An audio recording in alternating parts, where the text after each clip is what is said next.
Hi guys, today I want to make a short video. I don't know if you have seen my previous videos about these two locomotives that they had. They have QSI sound decoders on them, and the issue was that they were programmed in reverse. So when the DCC was showing forward, the locomotive was going backwards, and the rear light was staying on. Also, the front one, I think it was the same way. I forgot. They were staying on dim, going backwards and forwards. So I didn't like that. They weren't directional. So they were programmed, I guess, Rule 17. So I called everywhere. Nobody could figure out how. The directions, as the Litchfield Stations guy told me how to fix the direction with programming the CVs, but the lights, still nobody could figure it out. I called ESU, I called that Litchfield station again, talked to Jack. He said it's too much trouble to figure it out. So finally, I called Tony's train exchange, and they told me try JMRI. So what I did, I never ever used JMRI on my computer. So I installed it yesterday, and also you need to download Java and install it. And the good thing, JMRI needs a interface to connect basically communicate between the locomotive and the software. So I happen to have this PR3 from Digitrax, and I thought I have to buy a separate interface to work with this JMRI, but I found out that this PR3 works too. So finally I figured out how to make the software communicate with PR3. And as I said, I had never used this JMRI before. Yesterday I spent a couple of hours, since my background is computer softwares and stuff, Cisco's, Microsoft and stuff, so I was able to figure out how to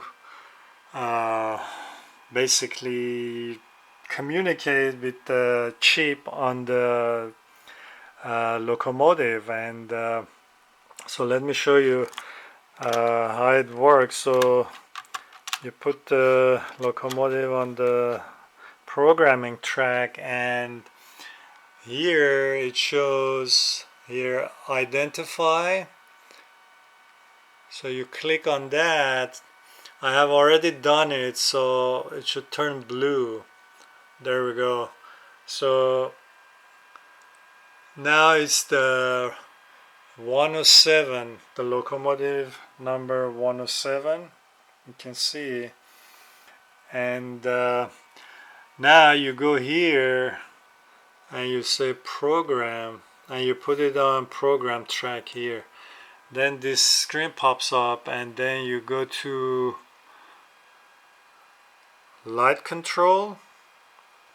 So you can see here all the lighting controls here for the forward and auto reverse.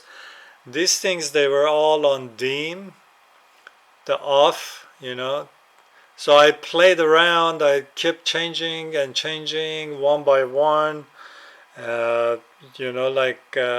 All you see here, they're off. The off ones, they were all dim. So I changed it one by one and back and forth, and finally I figured out they should be on off, not on dim. So now let me show you this one here. I have already programmed it. Actually, let me show you this one.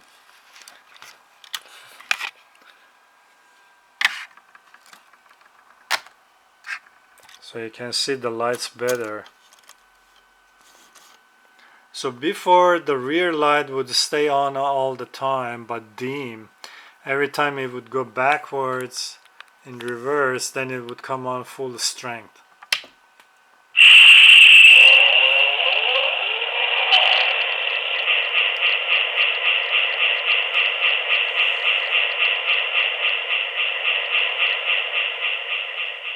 So now I'm gonna move it forward so you can see now the direction works.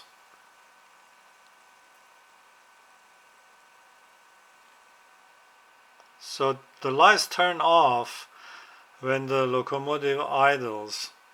So finally, after I don't know, a month and a half or so searching and stuff, I finally figured it out. So on this one here,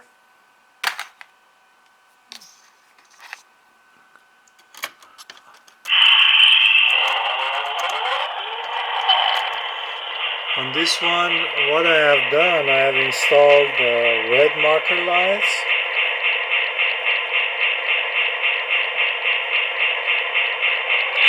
See, when the locomotive goes forward, the rear red markers come on.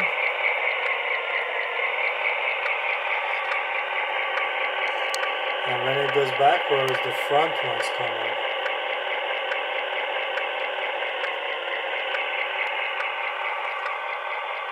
So finally, after so long, I figured it out. I'm glad. So that was the key, basically using, I think the original owner did this. I think the original owner did the same thing, used JMRI and programmed it. It's so much easier than programming the CVs. So because you have to know which CV it is and what the value is and all that, it's kind of difficult, so almost impossible. So anyway, that was it. So finally, I solved the problem. Alright, thanks for watching.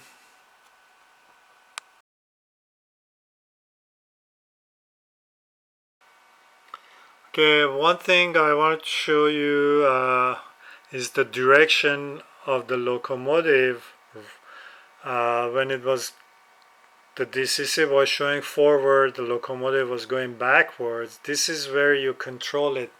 Here you click on basic, and then here it says reversed.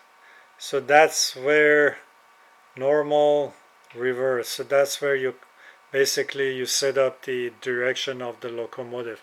There's some other cool stuff. A lot of, like this is, you can control the speed table. I mean, how the locomotive moves, and there's a lot of cool stuff here that you can adjust. This is the back EMF. This is kind of tricky. I'm not gonna mess with it right now. And this is the light control you saw. This is another function map output. This is the volume control, basically for all the sounds, the speed controls, and these are all the CVs. And again, sound.